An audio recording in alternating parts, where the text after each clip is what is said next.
Then I'll stop Yeah, you talking. stop. You don't Inside talk baseball. about things that we're not supposed to talk about. Mm. This is back in the pro wrestling days.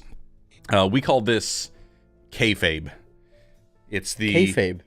kayfabe is like the hidden language that means something to the wrestlers that means something different or means absolutely nothing to the audience. So even terms like, we would use face and heel, and face is short for baby face, which is the good guy, and then the heel is, the bad guy. The bad guy. But then there are stuff like we would say, is that a work or a shoot? Or a woot. And so a work is something where both guys are working together and they're in on it. So it may look really real, but it's all a work and they're just trying to swerve the crowd.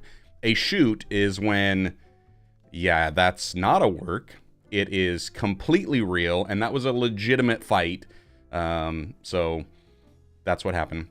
And then a woot is a worked shoot. So there is real heat and real tension between these guys, and it's a real issue, but they're going to intentionally go in and do this and maybe get a little bit more physical and rough, knowing that making it look more real and sound more real is more believable. So Okay, so you're about to hear the dumbest statement ever coming from your friend, but it has to come out. I had never considered that they might actually be upset with one another. Oh, yeah. I had never considered that if you took a hit too hard, you might be upset with the person or just have beef with them and take it out. Yeah, there was one of those moments that what was it? It was there's this guy and he's from the area and he and I don't have any beef, any issues. We never really did. At least from my side, I never had an issue with him. I don't know if he actually had an issue with me, but there was one moment where he got way too physical with me to the point where it was either the perception of others around, he was either incompetent or he was intentionally trying to hurt me. And I mean, after like the second move that he wound up doing, I had a concussion and I was none the wiser, and I'm just kind of going through the motions, so I wasn't even thinking about that. My older brother Dustin, on the other hand, he was watching from the back. He logged it. Dustin. So the next time they got in the ring, the guy knew. He's like, okay, here comes my receipt. And it was, and I was telling Dustin, I was like, relax, it's not that big of a deal. Of course, I was still concussed, but it was like, it's not that big of a deal. And he repaid a receipt because he believed that receipts could be passed through blood.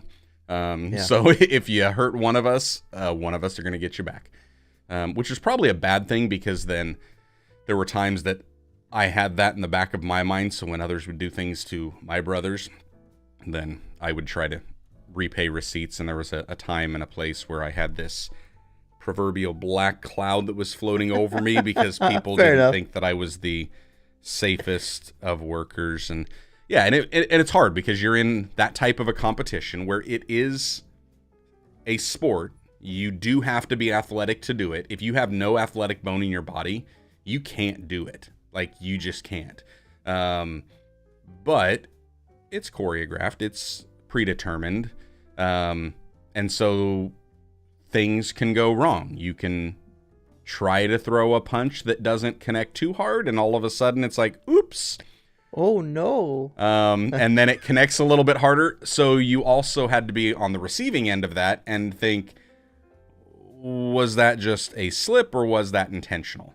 And usually if it only happened once or twice in a match, it's like, okay, it was just a slip. It's not a big deal. But then there are other times that if it kept happening, it was like, okay, you need to lighten up. And then here's another kayfabe term. That's where you would get a little stiff, which meant that you weren't light, you were stiff, you were very heavy with the hands and the feet, and the chin locks and head locks were snug and tight, and it was like, oh, okay, I need to calm down because my neck is being ripped off my head now, or head's being ripped off my neck. So are y'all talking about this in the ring? Like, hey, you're stiff. Yeah. Okay. Yeah, I mean, there was one time where I remember getting potatoed, which was, it just hit. Like, there was no pulling, there was no open hand on the punch. It was closed fist. It hit the jaw, and the head spun, and the eye contact comes in, and it was like, here's your receipt, and throw one back, and oh. It's like, sorry. But then there were other guys. Like, there was one I remember we wrestled quite a bit, and he was, if I remember right, mostly blind or completely blind in one eye, and the other one, there was like no depth perception. So when he's throwing the punches, he would try to be light, open hand, kind of like you're holding a baseball, so that way when it hits, there's a give. But there were times that he would throw, and it would be here, and then it would be here on the next one, and then it would be all the way over here on the next one. So it's like, and you're just like, I'm in for it. You just get prepared. So yeah, those were the fun times. So those are one of the ones where you're already moving. You're like, okay, keep it real loose. My head's going with it. Yeah, when you wrestle somebody like that, it's like, okay, you're prepared, and you're trying to judge the speed at which it comes in. Which sometimes judging the speed works, sometimes judging the speed does not. One of the last matches I had, I remember wrestling this guy, Nate Bash from Minnesota, and he was good. Like, he was just a really fast kid, and his kicks were insane. And there was one that I was matching his pace, so I'm moving faster than normal. And I don't remember exactly how it was. I think I had thrown him into the corner.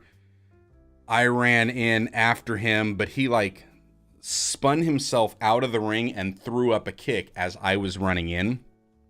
And I ran in to try to hit the turnbuckle and kind of tuck the arms in so the turnbuckle hits here and big padded area.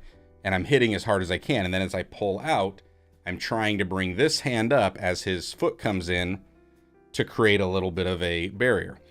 Well, I hit, and as my hand is coming up, his foot is coming across, and my hand didn't get up fast enough, and it caught me right on the bridge of the nose, and instant, like, head rocks back, eyes start watering, blood starts flowing, and it was like, yep. So, roll to the outside real quick, and check, and it was like, oh yeah, I'm blood. You know that's where some little kid's like, I knew it was real. Yeah, well, and then, of course, anytime you bleed what we would call, another kayfabe term, the hard way, which means, well, it's the hard way of bleeding. The easy way of bleeding is you got a little piece of razor blade and you just cut yourself in the head. That's easy. You can control where it's coming and how much it's flowing. The hard way is you're getting hit legitimately and it's just busting open the skin.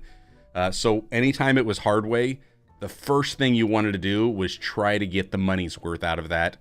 And let's make sure that everybody in the place can see that I'm legitimately bleeding.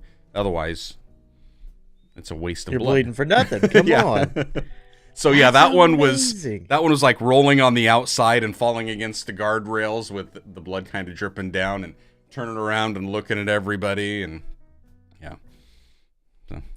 Now, how much, like you said, it's choreographed, but like you're running into the turnbuckle, you already know that this whole sequence is going down. He spins outside, that whole thing. You've got the whole thing. It's like a dance. Some of them you know beginning to end before you even walk through the curtain. Others, you only know the end. And I think there was maybe one match that I had where we didn't even know the end. We knew like one spot that we were doing in the middle of the match, but we didn't know the end, and then it was called while we were out there. And you talk the whole time you're out there. Well, I didn't know you'd call it like tie. No, promoter relays it to the referee, and the referee relayed it to us, and it was like, okay, you're going over. And I was like, all right. So then we just change it. But we had like a couple ideas for finishes depending on if he wins or if I win. But yeah.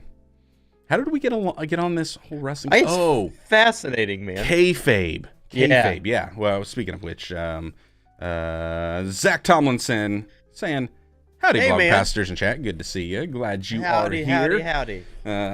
We're glad you're here. Yeah, we're not going to talk about John. We don't like talking about John any more than we have to. I think it's safer just to stay away from John today. He's always trying to mess up the. Ooh, I like that game. Let's have a game. Let's play. Stay away as much as we can. If we forget, we forget. Welcome to the Vlogpastors Podcast, a podcast all about the stories and strategies of sharing God's love in the digital world. Now, here are two pastors that love to put a camera in their face and walk around in public. They are the Norm and Cliff of digital ministry, Jarrod Brown and Joshua Verwers. That's right. My name is Joshua Verwers. And I'm Jarrod Brown.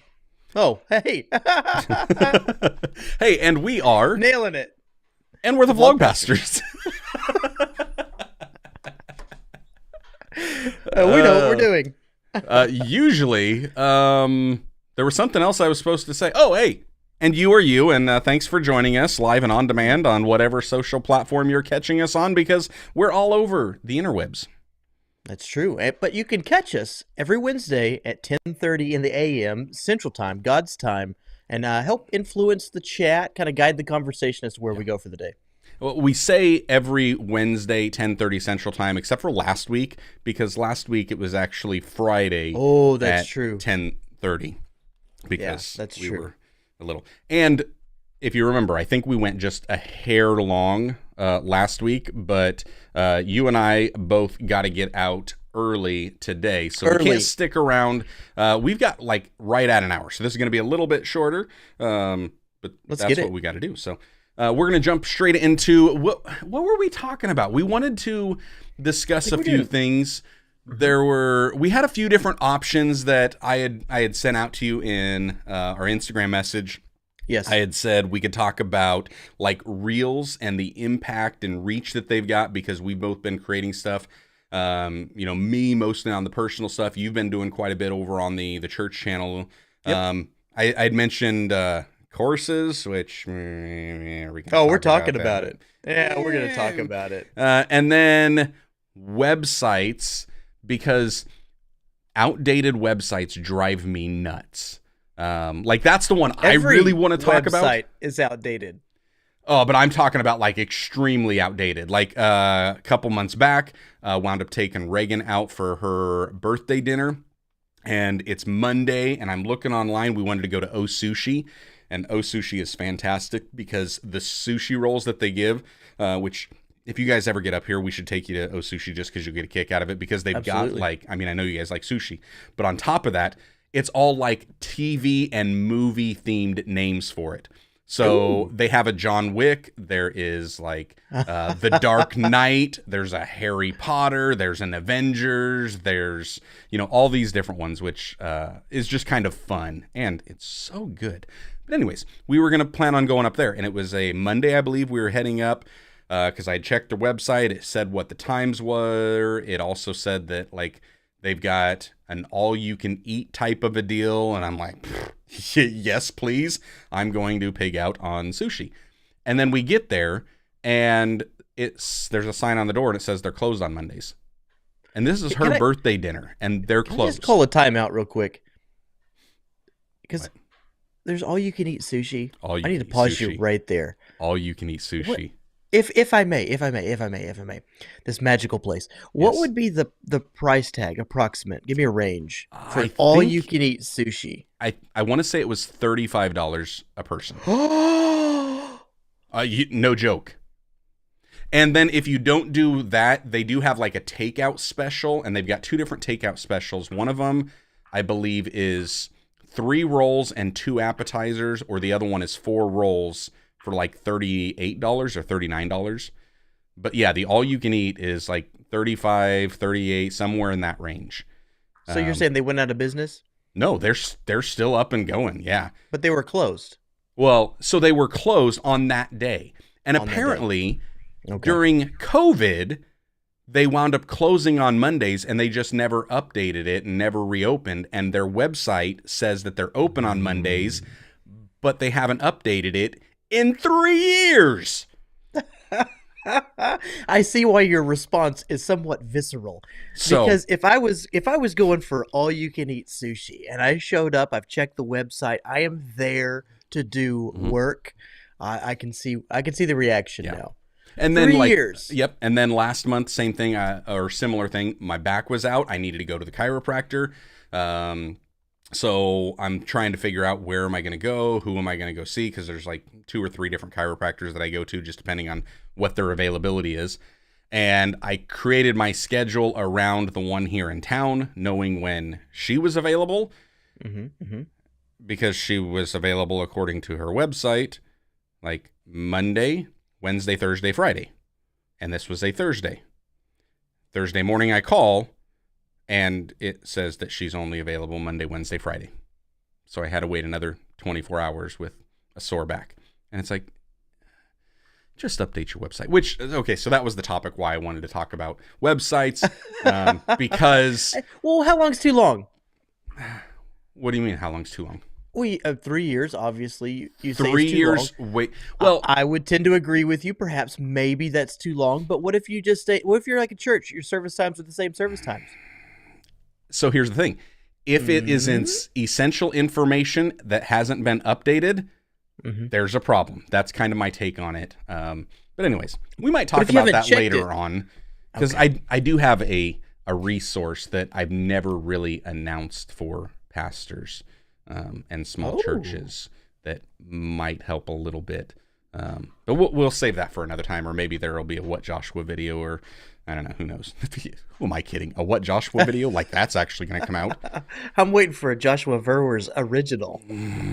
Well, there was the one last week. Remember, we were talking about it in the episode. We talked about the yeah, and then released the vlog after the Vlog Pastors podcast, because I just didn't have time to edit all of the footage when you and I had to meet on a Friday.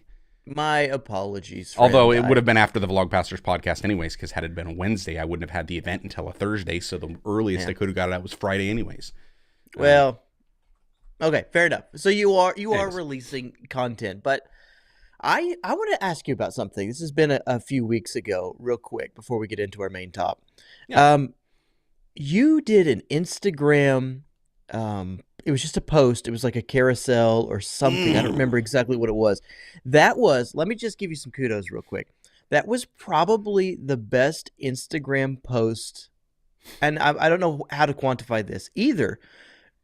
Definitely from a pastor, hands down, but that I have seen. Whenever it is, on computer it lacks a little something. On the cell phone, like, that's great, don't get me wrong.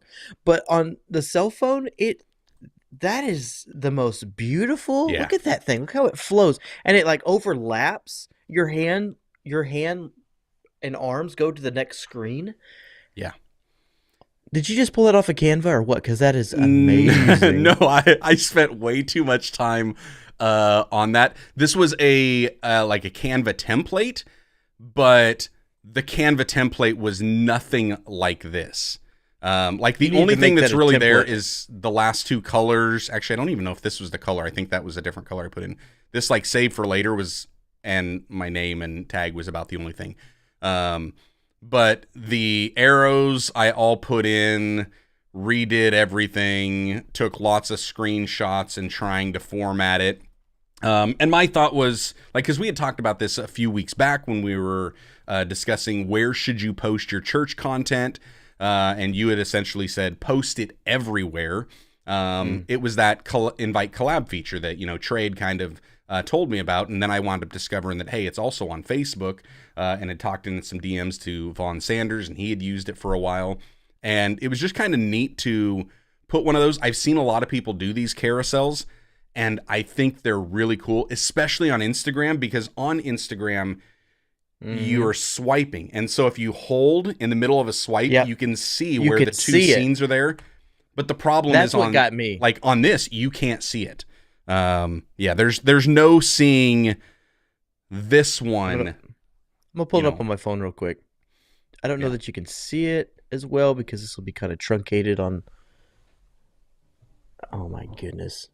Focus. Wait, see if I can hide my face and it'll do it. Yeah, there you go. Okay. Yeah. And it's seamless. The hardest part was actually those seams, the overlap, especially on the arrows. That was the hard part, because it's trying to find trying to find an arrow that will actually look at that. There's his arm. Work. Yeah. There's his arm. Come here. Why is this not going over? I don't know. I don't know why this is not going over. There you go. And there he is. Yeah, the arm back Is behind that the not two things. slick? Yeah, it was. I appreciate that. But no, it was one of those that I wanted to do something. I wanted to make one of those, and I've wanted to make one for a while. But it's like, I mean, what? I don't know.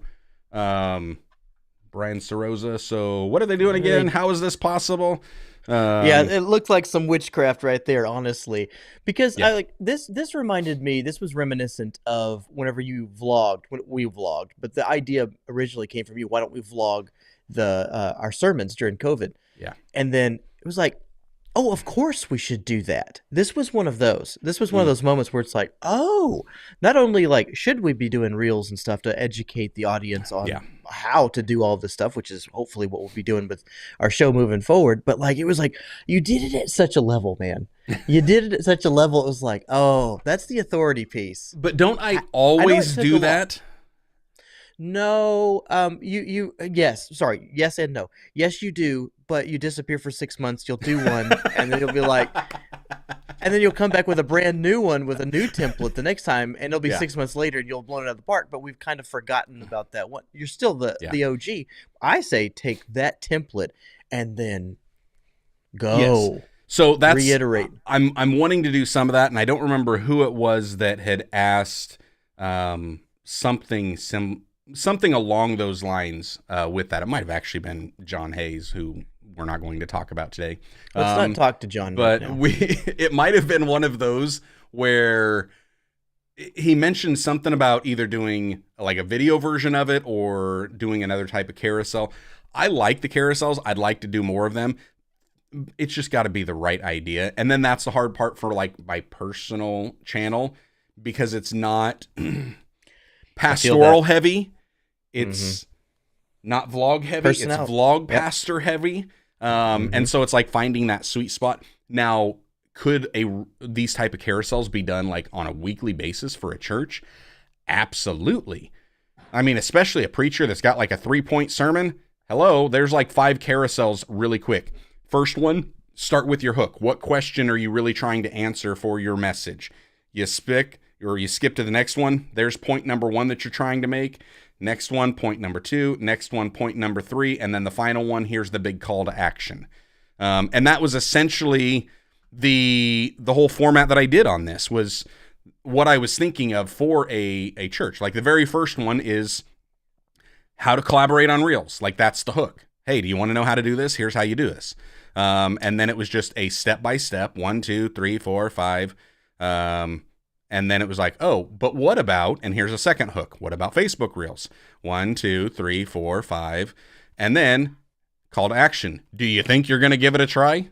So it was just kind of that, that kind of format where it's like, hey, we'll just try this and do that. So I think that pastors, churches could really do those easily. I don't know like analytics, how it did. But I think you should sell it. I don't really care how it did, because it was like, it was cool. Like I liked it. And I heard several people saying, thank you for that very last page where it says save for later, because they were wondering, how do I actually save this? And then they're like, oh, that's what that little like ribbon thing does. You can click that and it actually saves these posts. And the same thing on Facebook. People were asking, how do you save for later? It was like, well, you have to hit the little 3 dots. What are those 3 dots, by the way? What I'm talking about? More? Is that not? I've always just the more icon. More's been in my mind. That's like more. I'm gonna Google it. I don't know. I don't know what it's called. I mean, I've talked to it about it being the ellipses, but isn't the ellipses just like the 3 dots when you're talking? What do you call the 3 dot symbol?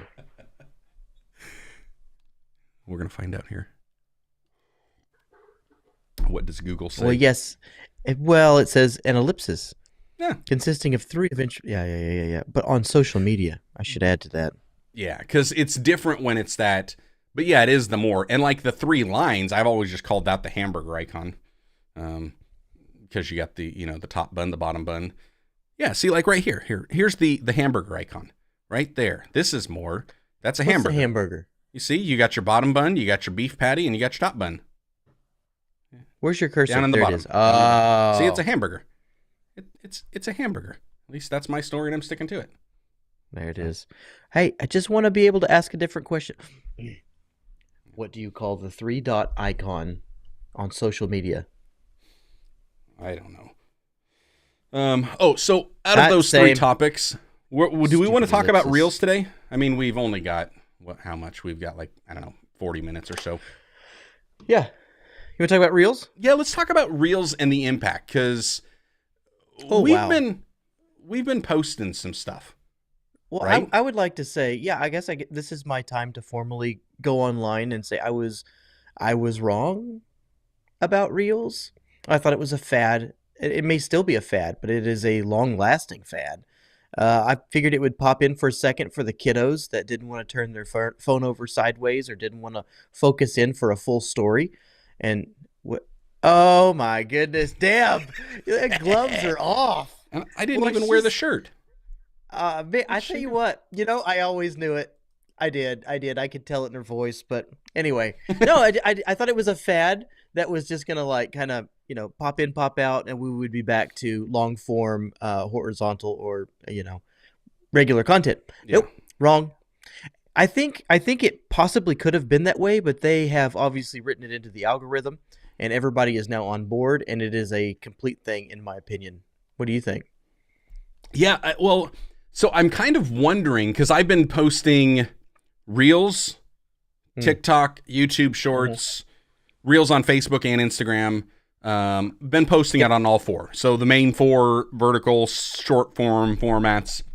And YouTube and Instagram Reels are performing the best. I would say Instagram Reels is probably performing the best for me. And maybe it's close to being the most consistent. I would say my Facebook or my YouTube Shorts are probably the most consistent, as in, that and TikTok's pretty consistent, but TikTok is low views. I don't know, I might get 200 views on a reel on TikTok. YouTube Shorts, most of the Bible verse shorts, they're getting between 1,200 and 1,500 views on average is kind of where it's setting. Facebook is it goes up and down. So I'll get a few weeks in a row where I'm getting 500-600 views. And then a few weeks in a row that it's 1,000 views. And then it drops down to 200. But it'll do that for a few weeks in a row. Whereas, what type of content? These are just the Bible verse shorts that I'm talking about first. Okay. So just because I've only done a handful of those, little sermon snips, sermon clips, but each of those have been pretty consistent in how they were doing. And I was thinking it's about, 200-300, something like that. If I kind of remember, go back here. Well, yeah, here was a few of the views from Instagram. So this one had 265, 204, 809 versus the Bible verse shorts. You see there's almost 19,000, 2,800, 2,000, 14,000, another 14, 16. So it's Instagram's all over the place for me as far as where the content is going, how much views it's getting. But I think I'm seeing more engagement, especially with comments and shares and retweets and or not retweet Instagram. Just shares. Yeah, sharing where you share a reel to a story. Triangle. I get a lot of the shares to stories, so it'll come up as a mention, and so I get quite a bit of that on Instagram. I was shocked because for a while there, Instagram, it was it died off and there was nothing happening. And I'm oh, okay. But now it seems to be coming back. I was even impressed with the engagement that I got on those sermon clips. It was more engagement than what I was getting on the others, on the other platforms with those. So it was just interesting that I like you said, I had kind of written Instagram off on this, and I'm they keep trying video and they just keep swinging and missing. It's they try to push it and promote it, and then it doesn't really take off, so they drop it. Do you think that maybe there are just more eyeballs on Instagram that are looking and consuming that type of content now that all of a sudden Instagram's oh yeah, we want to push more of this out? Yeah, I think so.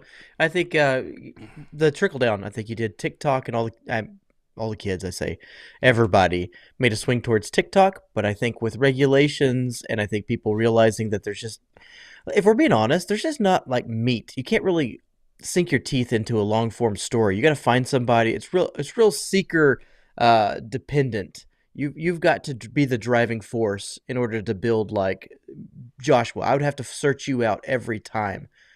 Otherwise, you just happenstance. Maybe I get to see Joshua in a day or one of his videos, and he would have had to have made so many videos and made such an impact on TikTok that it finally found it into my feed. So, but it did have a lot of attention. Instagram flopping up with their reels, and I think that one is a honey hole right now. That's where a lot of the attention is. I've noticed I hear it outside of just our YouTube social media type circles. Just in the general populace, they'll be talking about searching for a reel, or I'll get reels sent to me. So it's like, okay, this is what people are using right now. And then YouTube has hopped on, and they're finally full force. I don't know if your feeds are the same way, but there'll be a shorts feed. Well, whatever original video, and then you're going to go through a minefield of shorts. So you can, right. You can tell whether that's news or whether that's something that you're into or whatever it is that they're trying to push for the time. Yeah. They are trying to get you spun off into a shorts frenzy.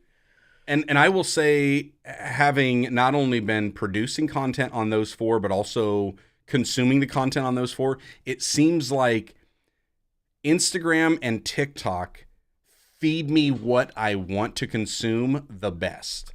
But yes, TikTok will throw in one to challenge me that is so far off base. It's like, what are you doing? It's like, oh, you're Facebook now, because Facebook, I don't know what they're doing, like with their algorithm. I'm like, you're the same company. Why is it this hard for you to get this right? But yeah, I Instagram, like that they do that on I Facebook, really that they put No. wild or. I like it whenever whatever platform challenges the content every now and again, because sometimes I'll get in an echo chamber and I'm like, I know I'm in this echo chamber. I know I'm listening to the same. If you just use politics, I know I'm hearing the same stuff over and over and over again because I can hear them. But like every now and again to have a different viewpoint, it's like, oh, thank you for that. That was enlightening. Yeah, Let's do that again. And to be fair, no more of that. To be fair, I like when they give me suggested content. I like it when they're like, oh, this isn't what you typically use, but you might like it. If it's close, like just give me in the same ball field. But when what I'm typically watching is either like cart and arc type videos that are ratting people out for leaving their carts in their parking spots, or police audits, or inspirational or funny Christian TikToks and memes, like that's what I'm doing. And all of a sudden you want to throw a scantily clad woman in a bathing suit jumping around in my feed. It's like, what have I ever done that has given you that impression that that's the content I want? And I can't skip fast enough. It's like, stop this. That's usually on Facebook, and I'm quick to just, all right, I'm done with the app for the day, and I'm not even coming back. That's the stuff that it's like a little irritating. And YouTube Shorts, it does some of that, not to the scantily clad thing, but like prank videos that are on the verge of being appropriate, like, because you're just going to be violent and have a reprobate mind with the stupidity that you're doing. That's the stuff. It's like, all right, well, I guess I'm done on the app for now. Instagram doesn't do that to me. It gives me suggested, but it's not what I would typically go to, but it's enough that it's like, oh, this is interesting. I'll actually watch it. Because maybe at some point I have engaged or interacted with something like that. Like I'll get a camera tutorial reel and I'm like, I don't go to Instagram for any of that stuff. That's all YouTube. But there must have been something that I had looked at because it is kind of in my wheelhouse, and I'll give it a watch. So I think Instagram, somehow they've done better on suggested short form videos than even YouTube is doing. Isn't that interesting that YouTube, I would consider it the champion of video and getting people on the platform, keeping them there. Like they are the powerhouse Yeah. of video, but their algorithm has not figured out, at least in shorts. In They're like, shorts. oh, you liked, well, and that might be a lesson to all of us though, because just talking through this, you liked Joshua's video, but you didn't like his shorts. You know, it's like, but we're gonna keep on trying it because you have such a history of his shorts. Or like, because I have some gun people that I watch, and I like to watch them do their whole video, but for some reason their shorts are terrible. Yeah. And YouTube keeps on like, here, you're gonna like this. You like this guy. I promise you, you're gonna like this guy. And I find myself going, you just don't get me. Like I don't want to watch this. Let's do something else. Show me something different. But they don't get it, and Instagram has. But then again, maybe it's just the social element because there is a share factor to that. I am not shared shorts. I am shared reels, and I find myself That's the other thing. Engaging a lot more in that. That's the other thing that I do think Instagram has a couple features that they do better than. Oops, there's that thing again. Oh, Josh, yeah, whatever. Whoops. It Nope, just that popped was right up, didn't it? I forgot to close it out the last today. time. I forgot that. Yeah, if he's watching, Dustin, I'm sorry. Are you in the chats? Oh man, that's all right. Even if he is, I'm not pulling up his comment either because all he's going to want us to do is talk about barbecue sauce again. We're talking about Reels. From John. Just stay away from John. Although speaking of Dustin and Reels, he sends me all the time Reels, and this is the feature that I think Reels does an excellent job on. Being able to share. The fact that you can share a reel straight into Messenger, and it works better on I've seen it working much better on Instagram because I've had a few of them that have shared on Facebook. It doesn't seem to work as well, and I don't know why. Although I heard something recently about Instagram and Facebook and Messenger, like they were going to pull it out from there and make it a standalone, or they were going to integrate it back in so it wasn't a standalone, I think is how I heard it, or I don't know, because Messenger's like a separate app that they were trying to go up with. I think it was the reverse where they were trying to pull it out of there and just go in. Anyway, so that was like the thing that I've noticed, the two main features that Instagram has that they do better than the rest of them. The collab feature that we were talking about, and yes, Facebook does it, but I think Instagram's is just slightly better the way they do it. And maybe it's just because they've been doing it longer. I like the collab feature. I like the way it looks, the way it shows up, and the shareability. The fact that you can share a reel straight into Messenger and you pull it up and you look at it. I get those all the time. And that's where it's like, hey, other platforms, figure this out. I've tried to do that, and I've tried to share TikToks with people through TikTok's Messenger. It doesn't work. Like it's still buggy. I get you. Instagram and Facebook should be absolutely seamless. Like it should look no different for some reason. Not the platforms, but whenever you go to share something, that puppy should be so integrated. I don't know what these guys are doing. You're the same company. Let's just do this thing. Like it should be flawless. I still don't like the way it looks whenever you go to share it on Messenger or whenever you go to share it, vice versa. I don't like that. No, it's just messed up, but I like that feature. It's tagged and it's got all the shadows and the bars on it. I don't just make it normal. For some reason, TikTok does an incredible job at that. It's like whenever you see a TikTok video, maybe it's the branding, but you just it's a TikTok video. They're really good, man. They are really good at what they do. I don't like them, but they're really good. Right. They've kind of figured it out, and I wonder if maybe some of them figuring it out is just the fact that they were the first ones there, and so they kind of set the standard of, hey, this is what it's supposed to look like, this is how you're supposed to do it, and then everybody else tries to do their own little iteration. They swallowed their pride. We watched them come onto the scene after the Musical.ly thing. We watched them do exactly what we're talking about today. They posted everywhere. And they didn't care. They posted on Instagram. They posted on YouTube like crazy. And they paid to be there. Knowing that they're a competitor, they fought for that space. Because I remember thinking, why in the world would you allow this TikTok thing to be on your platform? To be it was for a while, it was like Squarespace. It was the number one advertiser. Now they've way backed off. I don't even know that they're on YouTube anymore. I haven't seen any ads. I pay to not. But back in those days, they were every stinking where. And I think that's kind of what I've been learning as far as reels and shorts, man.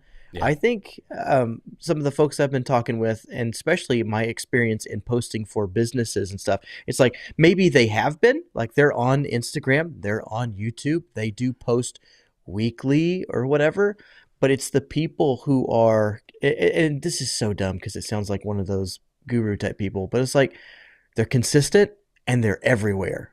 They're on Facebook, Instagram, TikTok, if you have it, LinkedIn, YouTube, and the shorts in particular, the reels in particular, the vertical content that's 30 seconds or less is hoisting them out. I'll give you my story, the Grace Fellowship tale, which is a tale of nobody. It's basically the live stream that nobody wants to edit in the same day. We can't get our live stream to stay up, so we will film it with my cameras and we'll come back later. Horrible lighting. I've told you about this, I think it was a couple weeks ago.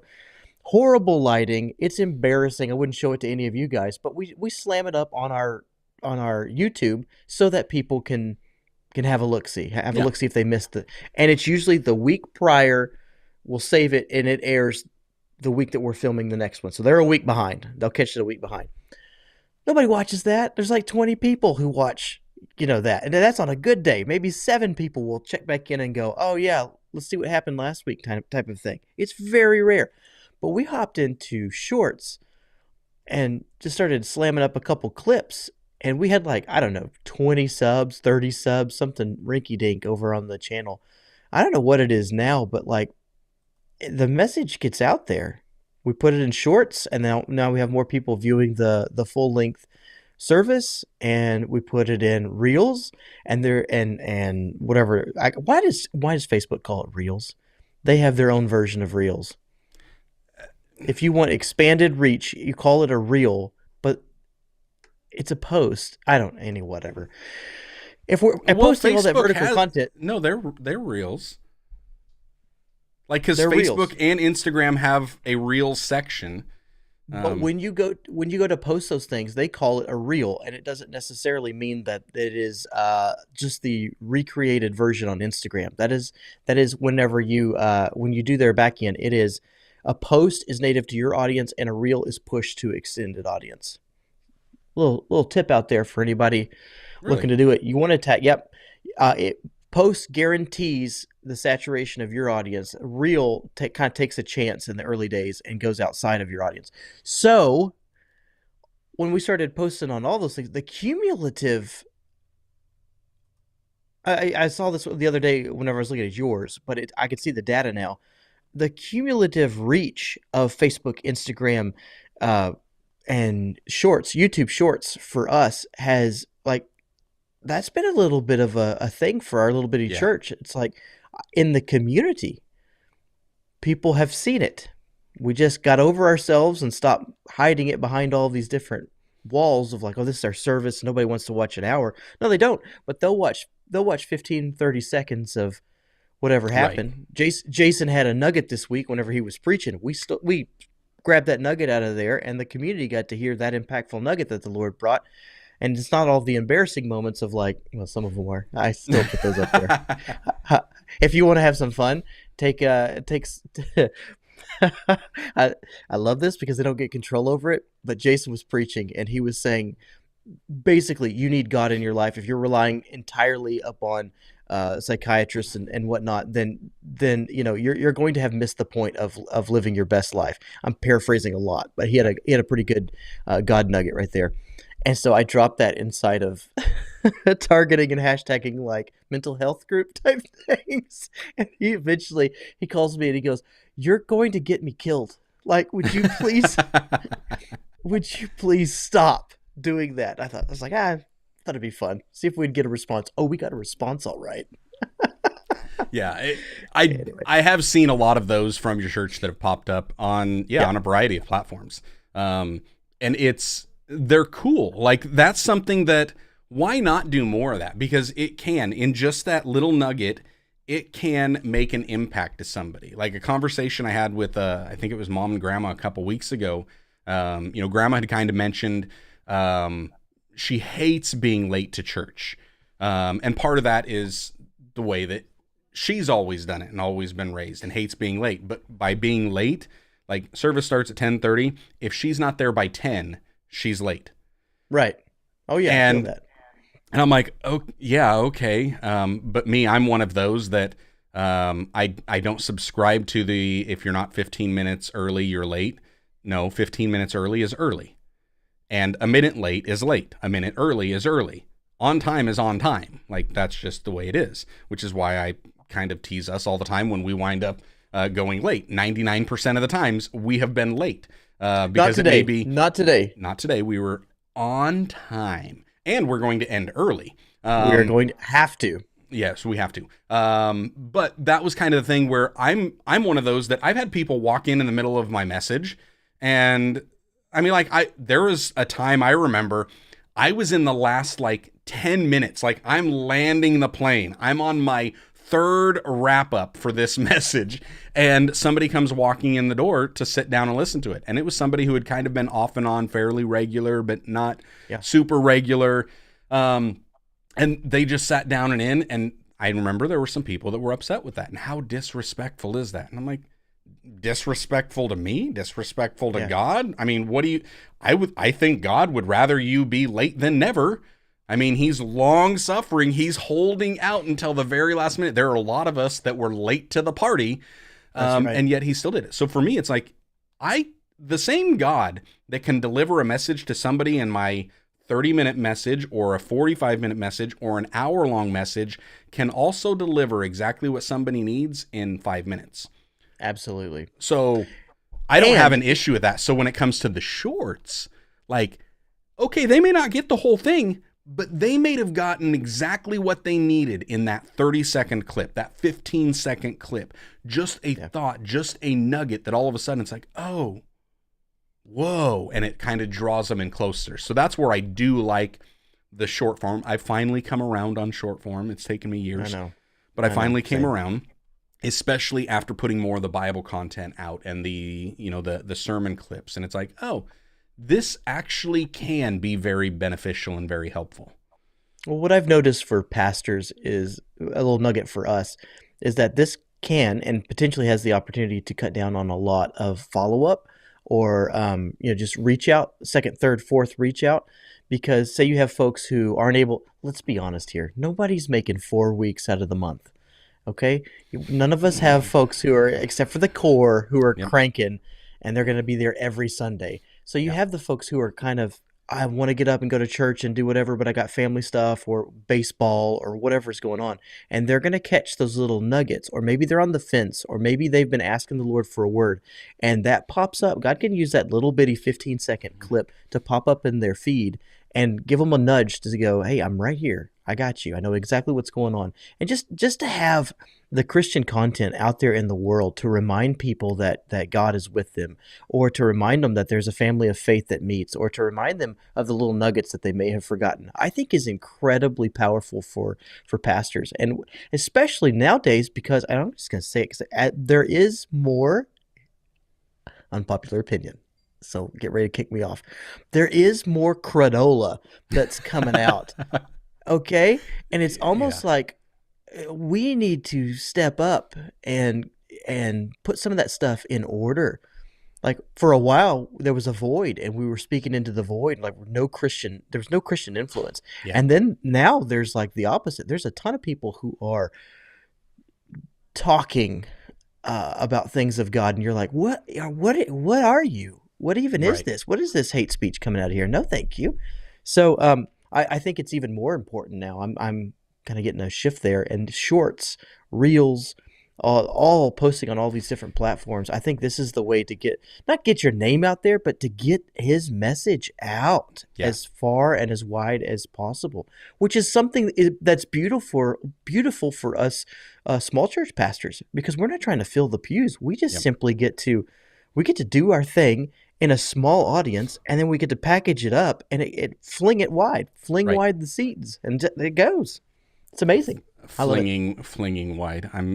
You say flinging wide. Heavenly gay. Now I am brought back to that GIF that you posted weeks back when we were talking about content and what we were going to do with Diana, and you basically pulled in that elephant that just grabs the mud and just flings it all over the place. But yes, with the Reels, that's where, we're talking Reels and the impact and the reach that they have. It is a huge reach. Reels have huge reach beyond our core, but it does reach our core. It can reach our people.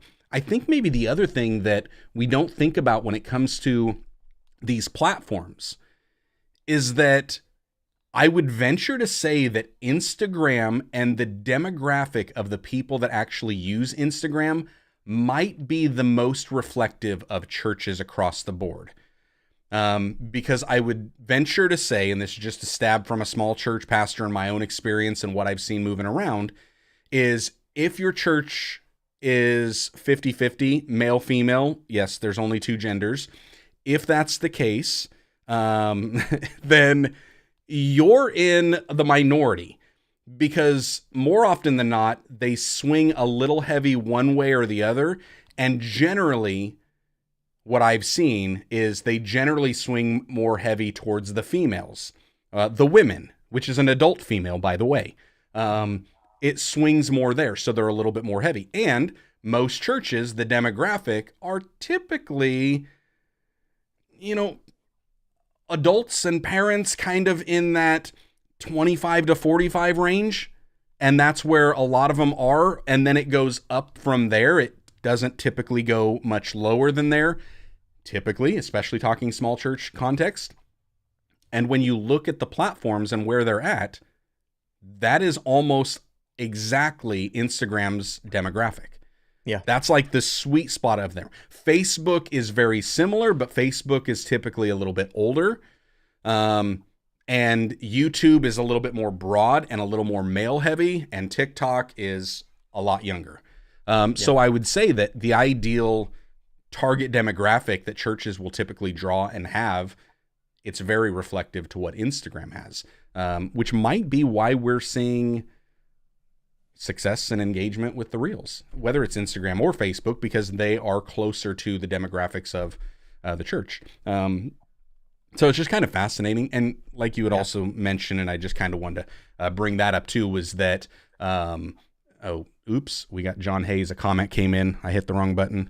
Wait a minute. Is this actually live? We're going to ignore John Hayes. We're not talking to him. John, just because you don't get to chat today. Yeah. Doesn't mean you got to be hateful. All right. But the other thing is like the comments that we might get on there. You talked about how there's, what term did you use? Crud. I was going to say doo-doo. There is crud. And I think part of that is that I don't think most people are intentionally putting out crud. And maybe my perception of what the crud is out there is different from your crud that is out there. My perception of the crud is those who are either not equipped to really deliver it, or those who are not anointed to deliver it. And so there's just that gap. But the main reason that they're doing it is because there is a void. We haven't been there. Nature abhors a vacuum. There will be stuff that is put out there, so they're going to put something out, and if we're not going to do it, somebody else is going to do it. And what is typically happening is you've got a lot of baby Christians that are looking for encouraging content that's out there, and that's all they're finding. So they're flocking towards it. And then what we wind up seeing is it doesn't have a lot of depth to it, nor does it have, and by depth, I don't mean like, oh, this is deep and profound. I'm talking depth as in like secure footing and foundation. Like it's unmovable, unshakable. And so a lot of it that doesn't have deep roots, it's not that type of depth, is easily swayed by whatever is going on. Yes, I said roots again. Just checking. Yep, it was all roots. Yeah, I agree with you on that. But if I have to see one more revelation study, from Joe Blow in his bedroom about his take on the grasshoppers and it's like, man, no more. Or like some woke version of Jesus just, he would really behave differently in this new trans culture. Stop. That's the stuff where I'm like, Yeah. Crud.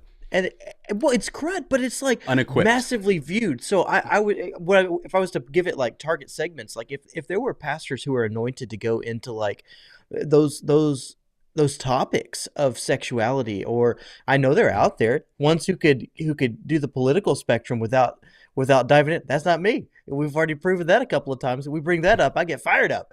And then or those end times eschatology type teachings who could do that with integrity. That's tough. Like you said, the anointing isn't there, and so those of you who have it, I'm going to directly address you. Those of you who have it, please, for the love of all that's good, step up and at least put it out there. Yeah. Via Reels, I would say, and any method, spread the poopy, spread it everywhere. Well, and that's the thing. When you wind up spreading a lot of those little nuggets, it may not be a full in-depth deep dive into it that is complete. Like I get people all the time just on the Bible verse shorts. They're like, this is good and I like it and you're doing a great job with the content, but would you explain it a little bit? I mean, I know what it means, but other people might not know what it means. And it's like, one, no, I'm not going to do it because one, I don't want to.